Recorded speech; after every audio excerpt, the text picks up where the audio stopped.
Welcome to Lunch Lunch break. break. Everybody, grab your drink, grab your snack, your favorite beverage, whatever you want to do. Join us for Lunch Break. We're having lunch with you guys. That's what it's all about, right, Justin? Yes. Yeah. And Adrian Monge. No, I'm not pronouncing that right.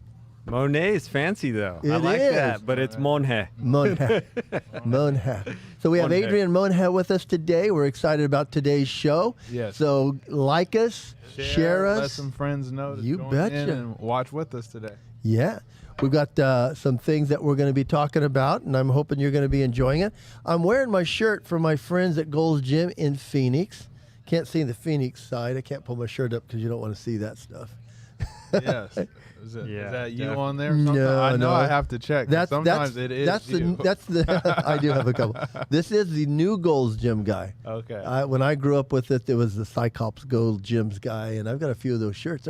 They're selling for a lot of money on eBay, and I'm wanting to sell mine. Oh. But, Is it worth more money or less money if the sleeves are cut I don't know because I have a lot of those too.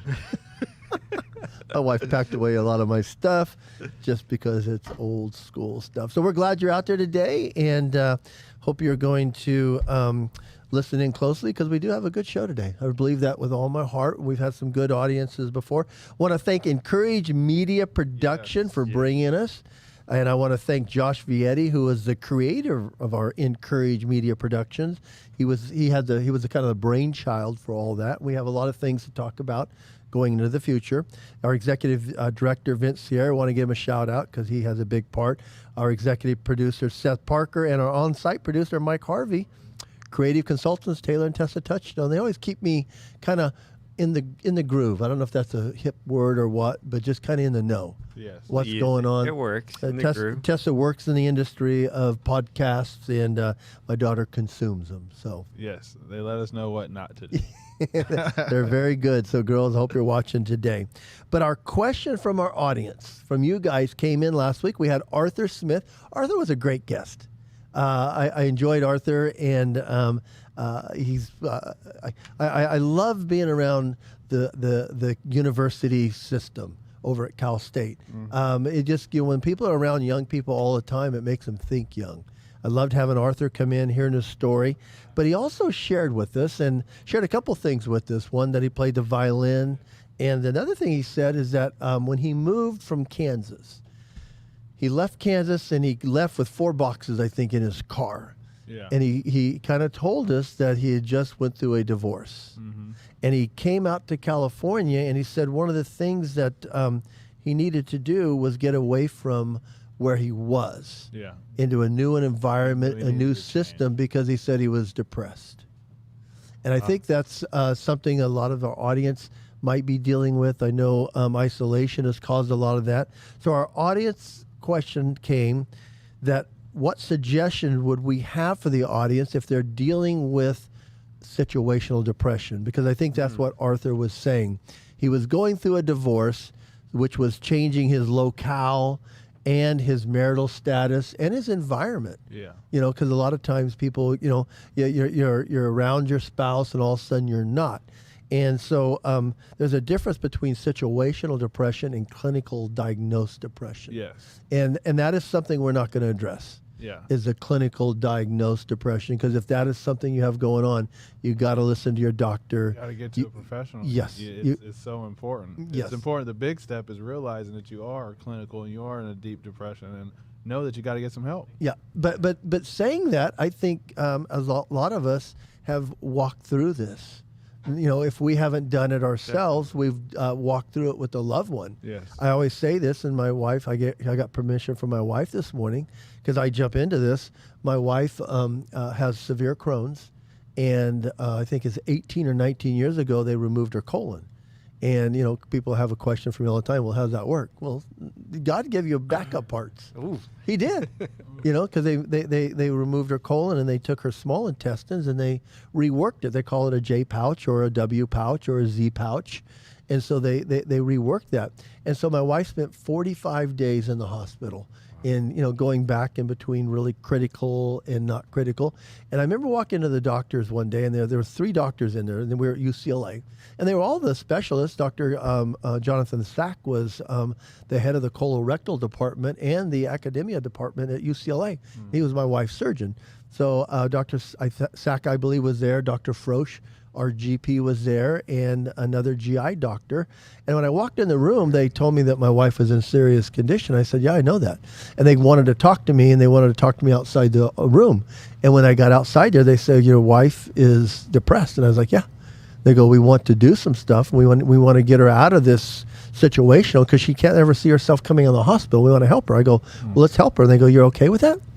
And I go, why wouldn't I be? And they go, well, you're a pastor. And I go, what does that mean? I mean, I'm for helping my wife. Yeah. And so it really put me on a journey where sometimes I don't care how my wife gets better. I mean, we prayed for her. We did all the things we're supposed to, but there was still something lacking. She needed some help to get over that hump, to realize that she's going to get out of the hospital. So they helped her, and my wife's doing fine. I mean, she's a superintendent of Elk Hills School District now, and but she was situationally depressed. Yeah. And when my wife talks about that, I mean, boy, her phone blows up when she talks to the women about it. My wife used to was head over our women's ministry at CSUB, and it just blows up.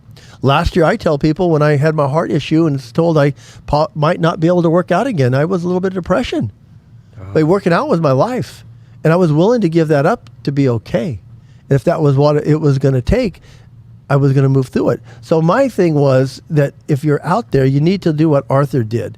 You need to I'm not saying move from Kansas to California, to Bakersfield, but you got to try something new. One of the things that helped my wife's a teacher. She couldn't teach anymore with all the surgeries she had for a time, but now my wife's been in the classroom, but she tried something new. And I actually was the principal administrator over our Valley schools. And I had lost my bookkeeper, and I asked Tiffany, you keep the books, can't you? And she goes, well, yeah. And so my wife started doing the books, actually computerized our school's system, our payroll, our accounts receivable, and payables. And she was able to do something new, and it helped her get back in the stream of things. Wow. Helped her get back into doing what I did. For me, with my heart condition, I got a hold of God, and I think God gave me a vision for the future, which I'm doing now. At the time, I had to slow down. I didn't work out, but my doctors had given me a free bill of health. Now I can continue working out. So this thing, so you've got to go through those seasons, and find a way to keep out. And I would tell everybody that you got to get a hold of the God, find out that plan that God is doing within you, where you're needing more help. And I always think, got to get people around you. I'm a big, and Jim Cruz coined this phrase. I got to have battle buddies. Yeah. I got to have people that I can call, and maybe I was the strength that they leaned on at one point, but now I'm the strength that they lean on. So there was John Ion, one of our guys from Porterville, was one of my rocks. Shane Elliott. I tell Shane he was there because he had just went through it before me. Now I'm the rock that some other guys are leaning on. Rick Morgan, and some of the other guys here at the Northwest campus. Yeah. For myself, my depression came. I had a long battle with depression, but it also came with a substance. But when I thought about this question, what definitely came to mind is when alcohol was really destroying my life. This is why, because I was in a BC class. I had just went back and completed all my high school credentials and things because I had to graduate late. I finally accomplished that. Felt like I had some type of accomplishment getting to BC. And then first day of school, I get kicked out of history class because I have a bottle of liquor with me in class. In class, they suspend me. So you didn't think that was going to be a problem? Me. It was bad. It was bad.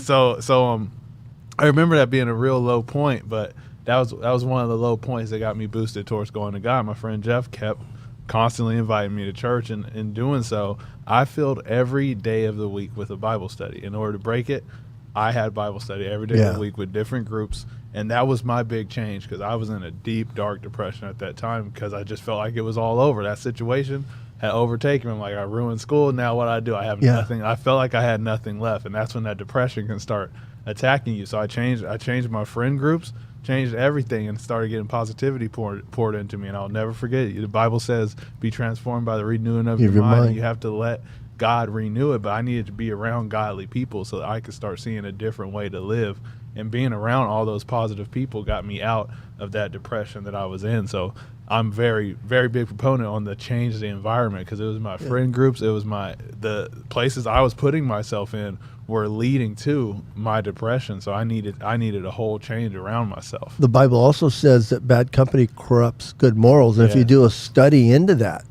you know, it's talking about how they lead into, you know, other things besides the morals, your thought process. Yes. What is it? Sin's just taking that one step backwards. Mm-hmm. The more and more farther backwards you get, the farther away from God or the right things. And you'll just keep going. It just makes it easier every time. Every time. It does. Every time, doesn't it, Adrian? Oh, yeah. So when I heard this question, I went all the way. You did. quickly. Adrian, you don't know how to go half in, but I think we're going to talk about that. Yeah, I had Bolt of lightning. a definite situational depression that happened. And when I was telling people that I was going to come on here, people were really surprised because I smile a lot.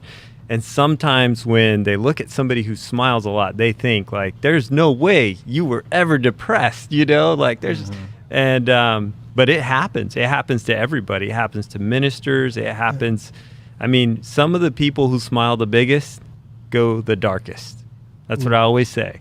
Some of the people who smile big go dark real quick. That's why you have to have people you can be transparent with. Yeah. You know, I mean, that you can maybe share things with that wouldn't. I mean, I didn't know Shane Elliott had a heart problem until I started talking to him. He goes, "Tom, I'm right there," and I was like, "What?" Mm-hmm. And I leaned on him hard, probably too hard. I mean, I just kept going. I go, "Oh," you know, I keep bugging him, but he kept saying, "Tom, there's light at the end of this tunnel.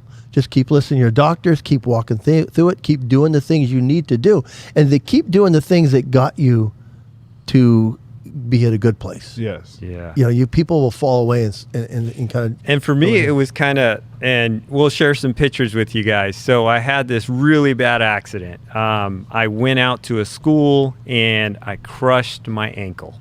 I rolled an excavator. My kids were actually there to witness this whole thing happen. Crushed my ankle.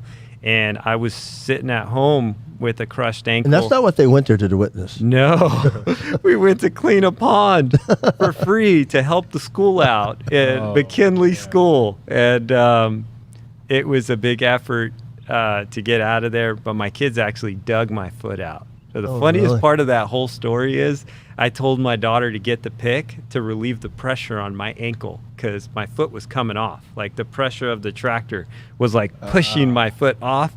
And she gets the pick and goes with all her might and she goes, bam, right into my foot. And I looked at her and I was like, I tried not to scream. And I was like, okay, Mija, one more time. She does it again, and what does she hit? My foot. Bam! And I was like, all right, Mia, just this last, because that's all the pain I could take out, just one more time. And she hit it perfectly right next to my foot, and it relieved all the pressure of the pain. But my foot almost came off under that tractor. But as I was sitting at home, not able to go to work, not able to ride, and I was preparing for all kinds of races, that's when the depression hit me. Just being in that room, knowing that I wasn't going to go anywhere. So it's not even sometimes losing like a job or a marriage. It's just losing vision or direction. Like you said, I was planning to do all these races, and all of a sudden that was stopped. It's like me, Tom, don't work out for 3 months. I'm like, what am I going to do? I mean, it's not my life. I mean, I have a job and stuff, but I mean, that's usually what I do. Yeah, and you know, I preached a sermon the next day, and nobody could tell that that's what was hitting me, that I was depressed. And my wife, thank God for awesome wives. Wives, there again, they bail us out, don't they, Justin? Oh, God. She's seen me sitting on the couch, and she knew what was going on in my mind was not pain, that it wasn't physical, that it was something else. And she's all, honey, are you all right? And I was like, no. I'm not. And how quick can you say, yeah, I'm good? Yeah. Yeah, that's my normal response. I'm fine. Yeah. And that day is when she said, honey, I think you're depressed. And I was like, what do you mean? Yeah. And she got it out of me. But once I accepted that that's what was going on in my heart, in my mind, because I was praying, I was doing everything. I was doing all the Christianese stuff, you know, you're supposed to do this and your life will be perfect. And I was not perfect. I was not okay. But once I accepted that I was not okay, that I needed help, friends started to show up. Well, I always think that's part of the plan. Like you said, you were praying, and God is there to support us in our prayers, and he gives us a different perspective. Yeah. I think that's the thing you need when you're going. You got to realize, don't bring alcohol to this class. Yeah. You got to have a different perspective. And when you did, that you'll be okay. Your wife will still be there. She will still love you. That was something my wife assured me of. I assured her of that when she was going through what she, when she was, didn't have her health. It's like, honey, I'm still there. Yeah. I'm still behind you. The kids are there. Support is a huge part of this. And I love the fact that your wife was part of the process. You got to include the who love you. Yes. Oh yeah, definitely. My kids too. They were there through the whole process of the depression side too, and it was so funny because they would walk up to me and they'd give me this weird look, like if I had a pimple on my forehead or something, like something's wrong with Dad. And one of my oldest daughter, I remember she sat next to me and she's like, "Dad, I thought you were Superman." And I was like, I thought I was too. Because I've shared this many times, even on this podcast. I lost confidence in myself. Yeah. I had never done that. If my girls are watching today, I've never told them this. But one time, they were coming home for Thanksgiving, first time I'd seen them. And I had told my wife one day, I go, honey, I can't be this way when they come home. Yeah. My wife goes, it's okay. They love you. You'll be okay. But this is the stuff that, you go through in your head, is it? I lost confidence in myself. I didn't see purpose in what I could offer the church or my wife or my kids.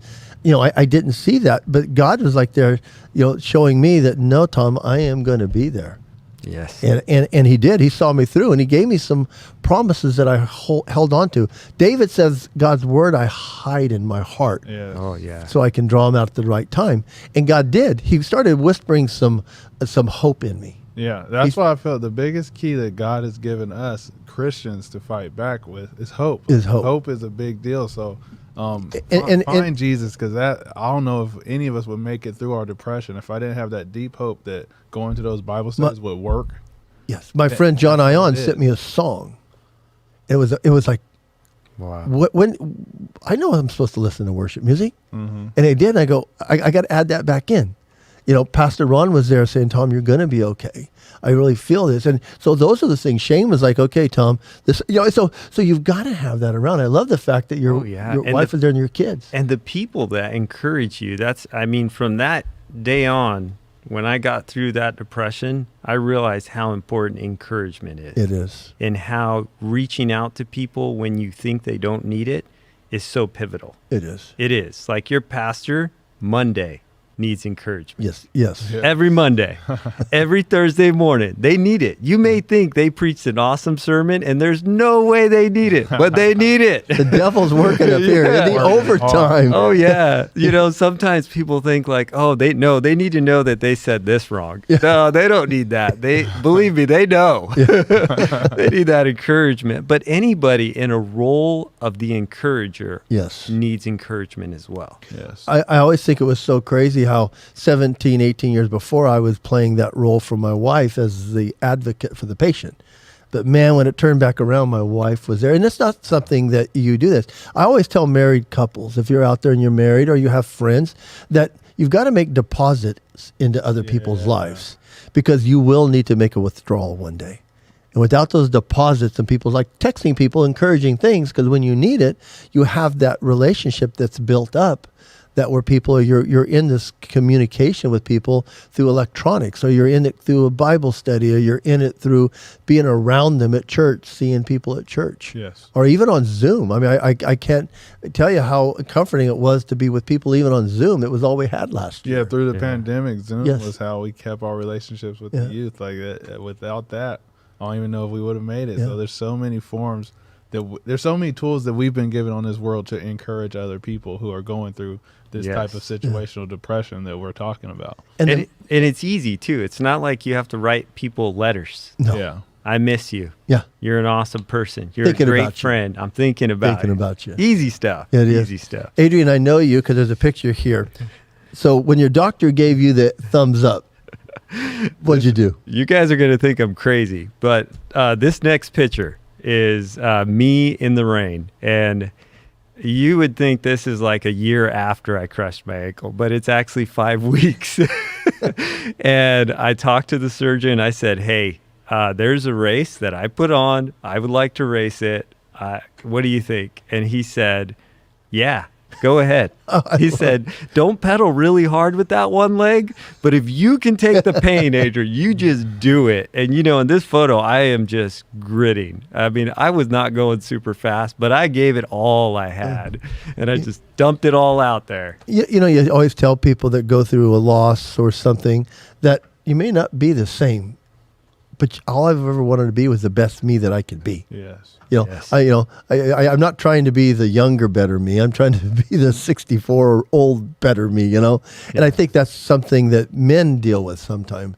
They want to try to be a better version of themselves at 20 or 30 or 40 or 50 or 60. Back, yeah. Oh, yeah.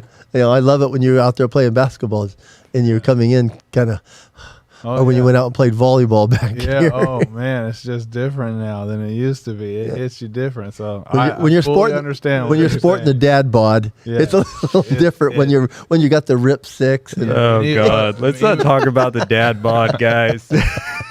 I love it. I love it. So Justin, Yes, so one of the things that we said is that if it's a situational depression, I mean, there again, find something that you can move forward in, even if it's small. Challenge yourself. Make sure your support group is in place. Make sure you include your doctor in all that you're doing. My doctor, I like with you, Adrian, when he would say, I say, well, can I work out? He goes, you can walk.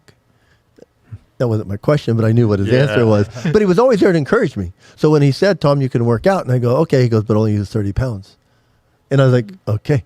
And but he was there. But I asked him every step of the way. So when he said, Tom, you can go back to doing what you're doing, I go, you sure? He goes, yeah, don't you go back to it. So include those professionals in your life that you trust. Yes. And if you have a therapist or something, they're in your life for a reason. And don't be ashamed. Therapists. Please don't. It's nothing but success stories. So please use your therapist. Yes.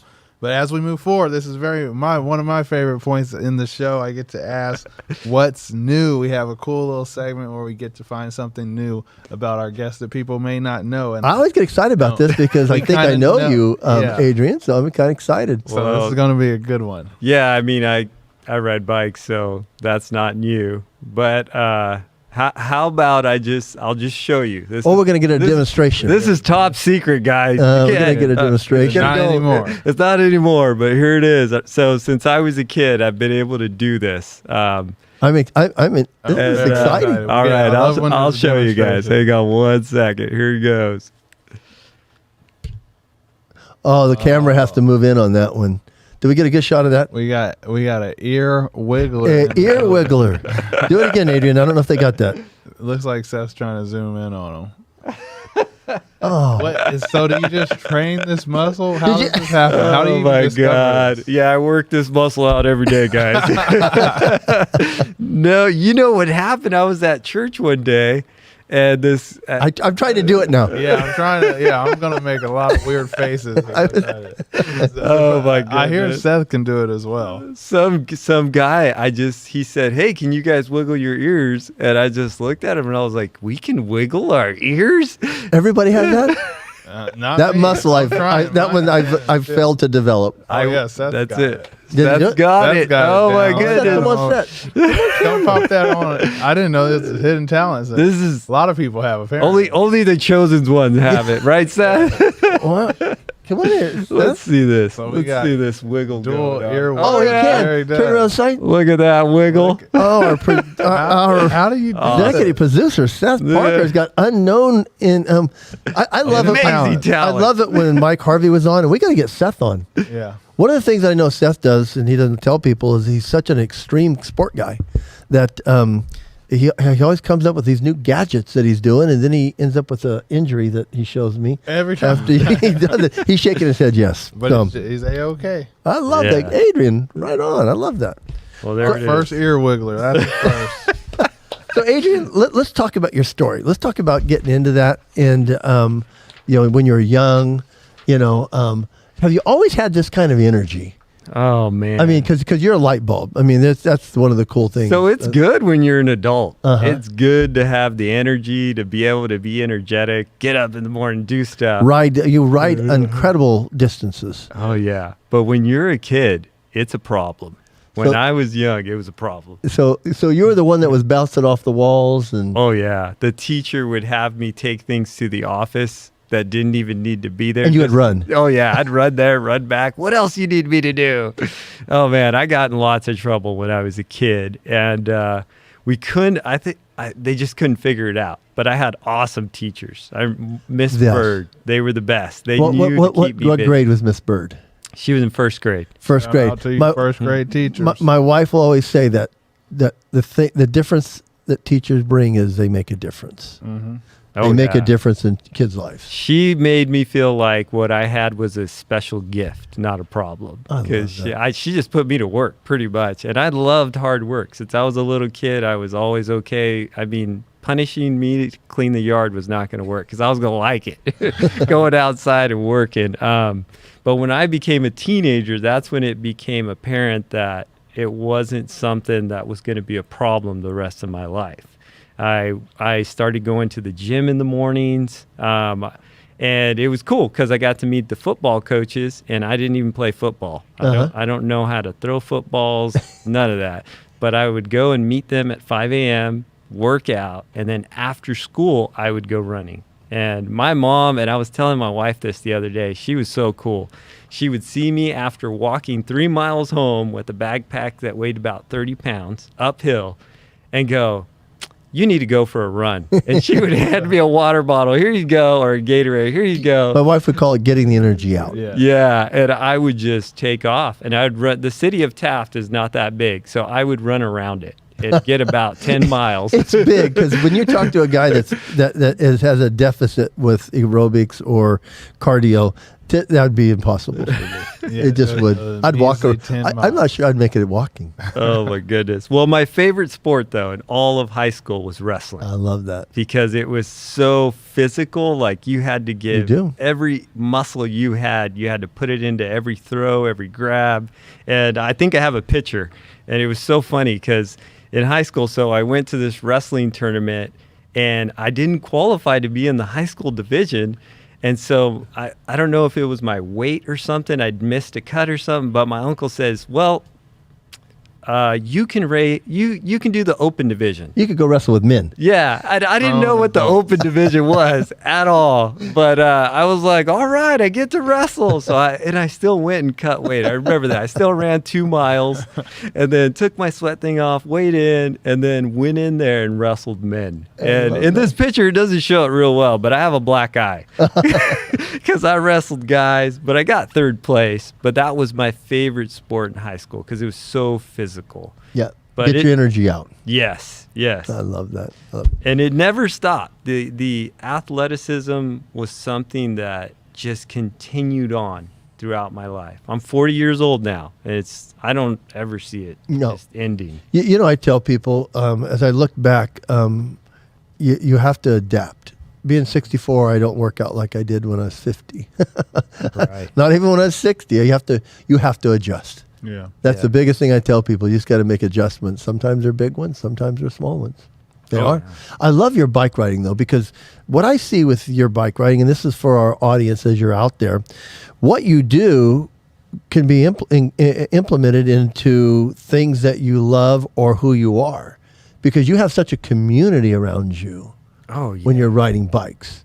I love that community. I know some of the community that you have, just super solid guys and gals, and you get a fellowship, and they get to know you because you've been the president of the Wheelmen, Yeah. and just other groups that you've been around. So I even see that you have a mentor that you've.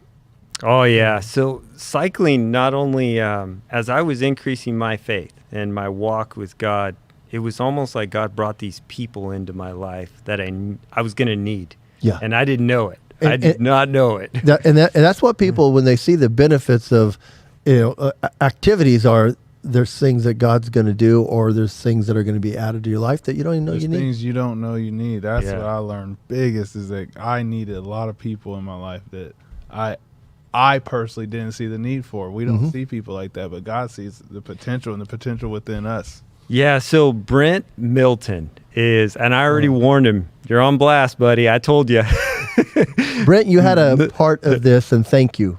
I love what you helped develop in Adrian. Yeah, he brought something special to my life and really taught me about how to build community when I was out, because he knew I was a pastor, and he was okay with it, I should say.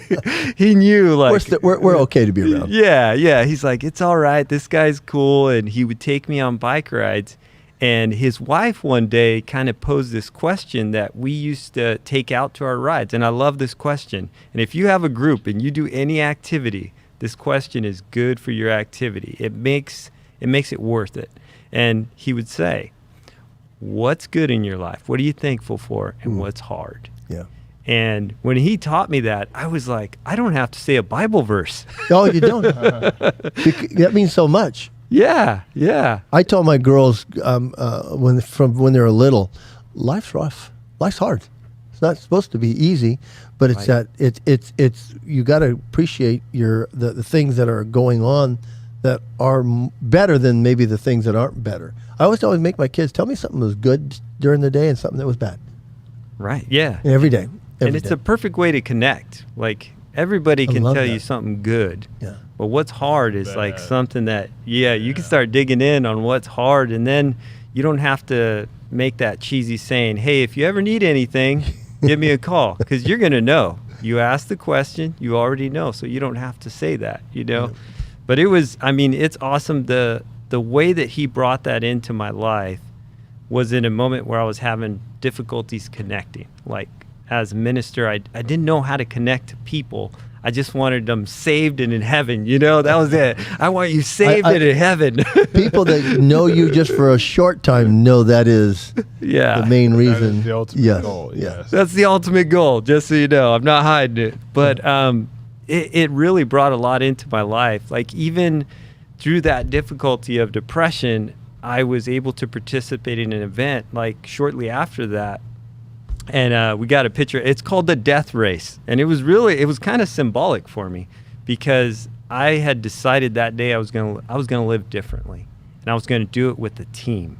And these guys, actually, that year, we went out there and got second place, and they had never been that high in the divisions. Really? And it was awesome, because I was recovering and everything. And it was almost like God was saying, if you do this with the team, you'll go farther. Yes. Well, teamwork's the only way to go for me. You guys know that. Yeah. Yeah, big time. Yeah. Big time. So why is it called the Death Race? This race specifically happens in the Mojave Desert. Oh, wow. It's 250 miles, and Everybody rides the there's 250? running, Whoa. there's road riding, and mountain biking. So this team had me do all the mountain biking segments. And so I was the one getting up at 1 a.m. or 11 or 10 p.m. They just wake me up. All right, it's your turn. And I jump on my bike and go as fast as I can. Love that. But it was, those things like that made connections all through Bakersfield. Just little events like that in a team. You know what I like? I've got some dear friends. My dearest friend, Norm Hoffman. I did Norm's eulogy and stuff like that. But I used to always appreciate what they did, because you would think it's a loner sport, but it's not. No. It's such a community, and how everything builds around that. So you look at that, and you look at the running community too. That's what I learned. That Pastor Al? running, man. Pastor Al trained me in running when we ran. I ran a marathon with him, and what you said is dead on. It's a team sport. Like, if we would go out in the morning, like our morning meetups would be like 4:35 a.m. to run. If anyone didn't show up, if you got there solo, your run it doesn't take place a lot of times. You'll do a little jog and go back in. But when two or more are there, boom, you hit your goals, you hit your distance. When you want to give up, you look over and see the other person pushing through, and you won't give up. So that team element to even individual sports is so huge. And I think the team too makes you want to try even bigger things. Yeah. Like being with other people. Even if you go back to depression, like if we went there in that situation, you have to have a strong team to get out of it even stronger. Because I don't believe God will protect you from the things that will perfect you. Ooh. And I think hard times create hardness in us, strength. They build endurance. Yeah. And they build those things. Like we're getting a team together for an event I'm doing in October 8th.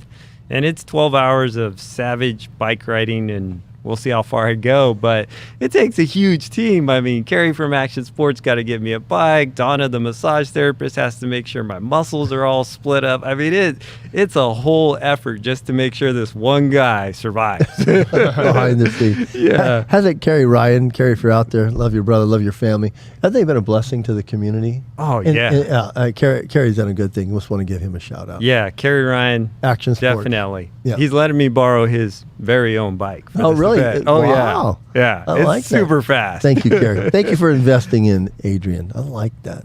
What else? Anything else? What would you like to leave? If you're leaving our audience with one thing, what would it be, Adrian? I think it's not about the bike riding. And I know a lot of people look at me and they think like, he's just a cyclist and he likes riding bikes and that's why he does it. But if you look closely, it's about everybody. I ride the bike because I know it brings in everybody and it can create something that without everybody wouldn't exist. Yeah. And that's what Bigger picture. Yeah, something bigger than me for sure. Because I'm not awesome like that, but the people around are very awesome. You know what I see, and I think maybe Justin, you could jump in on this. And that's one of the reasons I love being around you, is that you have that idea of being a team person. And I think if you go back and you even look at Jesus' disciples, he was that team person, and he included people that really didn't see a purpose in, you just do a character study on the disciples. It's quite the motley crew, and just to put them together and to accomplish something. Because I think about what you guys did in the Mojave Desert, and I think about, because that's never been, my sport. My sport's a little different, but you put down different pieces of the pie together to accomplish something bigger than any of you could do alone. Yeah. And I think that is, and that's the beauty. I love being around you. I see you with the relationships you have, and you're always bringing people together. And so I always think my only job is a communicator or connector. I connect people. If they don't know Jesus, I connect them to Jesus. If they know Jesus, I connect them to each other, because it's about that community. Yeah, that's for sure. That's, for one of the biggest things I learned from Pastor Tom. I remember I jumped into ministry and thought I was gifted. So, of course, put myself, when I was finally given a leadership role, I'm like, okay, I'm going to put myself here, here, and here, fill every hole. And then I'm dying and drowning. And I finally learned what Pastor Tom has been teaching us, is that you got to duplicate yourself. You need people here. Yourself. You have to pour into people, teach them the knowledge and empower them by putting them in a position. That's what I do, and that's want to commend you on that. If you went to men's retreat, you could see Adrian's guys. Why? They're all together the whole time, for one, but they were wearing their shirts. They're savage. Savage written on their shirt. I can't tell you how many people are like, I like that, Adrian. He goes, they had those shirts that said savages. And they're like, what does that mean? I go, they're savages. Yeah. Well, it made a bang. We noticed, other people noticed too. Like, it did its job. It made a bang. They were a team there. So boom, and they were together. They were talking. Out. And we are really together though. We don't just meet on Fridays. We are together in life. Doing life together. Yeah, doing life together. We know everybody knows their goals for life. I mean, when we sit at a table, we could easily go into every direction that everybody's going because we're doing life together. Huge. Well, Huge. Me and my guys are bringing shirts next year. We can't let you be the only one in the Oh, man. We gotta get us a name. I love it. I love it. So there again, if you have any questions about today, you can send them in, Pastor Tom at vbf.org. jgreer@vbf.org. How can they reach you? And then Adrian M at vbf.org as well. Great. Yeah. I like and it. Thank you guys for having me on. Oh, the show. I love Adrian. sharing life. You do, and I loved having you on. We want to thank Encourage Media Production and Vince Sierra, our executive producer, our on-site producer, Mike Harvey and Seth Parker, creative consultants, Tessa and Taylor Touchstone. We are an Encourage Media Production. Yes. So hope you got something out of today. Connect with us. Other than that, if you see us around the church, talk to us, and we will see you next This was week. lunch break. See you guys.